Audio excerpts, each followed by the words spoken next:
Relaxation and sleepiness are common, and often welcomed, side effects of alcohol.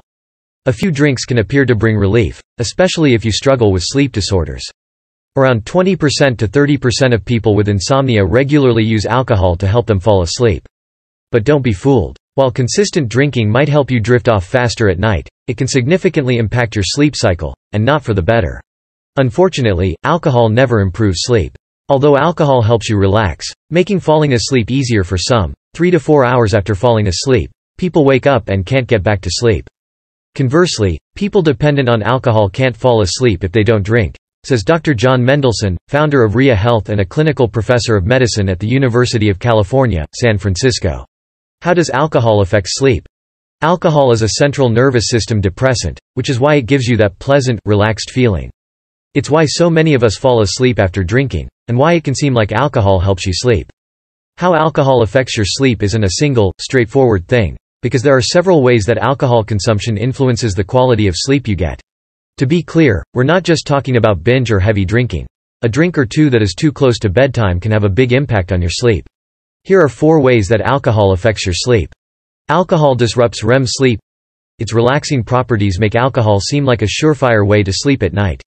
However, the quality of restorative, restful sleep decreases. Research has shown that alcohol use interrupts your sleep cycle, particularly REM sleep. Remember, REM sleep is where dreaming happens. Evidence now suggests the deeper sleep of alcohol is also associated with an increase in frontal alpha waves, markers of wakefulness, and sleep disruption. Thus the deep sleep of alcohol is likely not to be restorative, says Dan Ford, sleep psychologist and founder of the Better Sleep Clinic. So while you may initially fall asleep quicker, you aren't getting the benefits of REM sleep through the night. When you don't get enough REM sleep, you won't feel rested, and you'll see that influence your performance the day after. Studies have shown that daytime alertness decreases the day following a night of heavy alcohol consumption. You wake up more often after a few drinks. We mentioned that alcohol is a central nervous system depressant. This means the excitatory nerve cells in your brain are suppressed, so you fall asleep. But for most people, it doesn't last long. As your body metabolizes the alcohol, the excitatory nerves rebound. This process can cause you to wake up and experience trouble getting back to sleep. While this is common, it doesn't happen to everyone. To those I say, consider yourself lucky. This side effect happens to me almost every time I have a drink at night. Sure, the cocktail is fun while it lasts, but let me tell you, when I'm staring at my ceiling at 3 in the morning, I wish I would have skipped it altogether. Alcohol suppresses melatonin production in our bodies. Our bodies produce melatonin to help control our sleep-wake cycle, which happens to coincide with sunlight. Our pineal gland releases melatonin as the sun goes down, and we start feeling tired. When you drink, you're essentially throwing your sleep-wake cycle off. Alcohol consumption decreases melatonin production, regardless of whether the sun is down.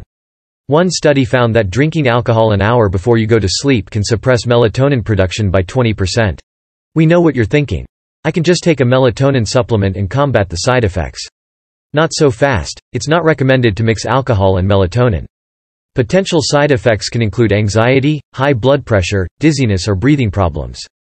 On a larger scale, mixing the two can affect your liver's ability to produce certain enzymes. Alcohol can amplify the effects of sleeping disorders. In the case of obstructive sleep apnea, where the throat muscles and tongue are already impeding on your airway, alcohol makes the condition worse. When you drink alcohol before bed and have sleep apnea, your throat muscles will be even more relaxed and collapse more often, which translates to frequent breathing interruptions that last longer than normal. Research suggests alcohol consumption increases the risk of sleep apnea by 25%. It also contributes to the lowest oxygen saturation levels in patients with obstructive sleep apnea.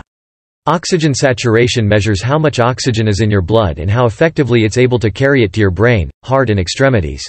Alcohol can also worsen insomnia, the most common sleep disorder, which is marked by difficulty falling asleep, waking up through the night or waking too early in the morning. It's estimated that between 35% and 70% of people who drink alcohol live with insomnia. It's a little bit of a chicken and an egg situation. Troubles with insomnia can be made worse by alcohol consumption. And insomnia has the potential to contribute to alcohol dependence. On the surface, alcohol's sedative effects can feel like they would ease the symptoms of insomnia and help you fall asleep. But given the likelihood of REM sleep disruptions and frequent waking, it's not recommended that anyone use alcohol to treat their insomnia symptoms. How to sleep better after drinking alcohol? You can still enjoy a drink and sleep well. Use these tips to make sure your favorite cocktail never keeps you up at night. Pay attention to how alcohol impacts your sleep.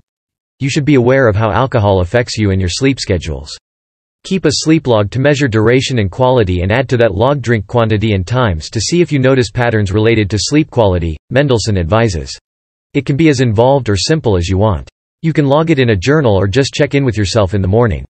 The impact alcohol has on your sleep will be specific to you. If you're making an effort to pay attention to how it affects you, you can set limitations for your body and needs. Avoid using alcohol as a sleep aid. We all have tricks we use to fall asleep quickly. But using alcohol isn't a healthy way to get quality sleep. And as it turns out, it's a method that doesn't last long. Behavior studies have shown that while 2 to 3 drinks before bed will help you fall asleep, the effects diminish over time, as soon as 6 days of continued use, PDF. If you have trouble falling asleep, consider swapping out the nightcap for relaxing activities in your nighttime routine. It can be anything that helps your body wind down, reading a book, taking a bubble bath or yoga. Stop drinking at least 4 hours before you go to sleep. You can still enjoy a cocktail and get good sleep. There's no need to swear off alcohol entirely, but timing your drinks can be the difference between sleeping through the night and tossing and turning. If you choose to drink alcohol, drink in moderation and stop at least 4 hours before bedtime to avoid its negative effects on healthy sleep, advises Dr. Raj Dasgupta, assistant professor of clinical medicine at Keck School of Medicine at the University of Southern California. To put that in perspective, 4 hours before you sleep is roughly dinner time for most people. 4 hours is a good benchmark because it gives your body time to metabolize the alcohol to ensure it won't impact your sleep. Too long, didn't read? We're not here to tell you a drop of alcohol will ruin your sleep quality. However, there are a few nuances that you'll run into.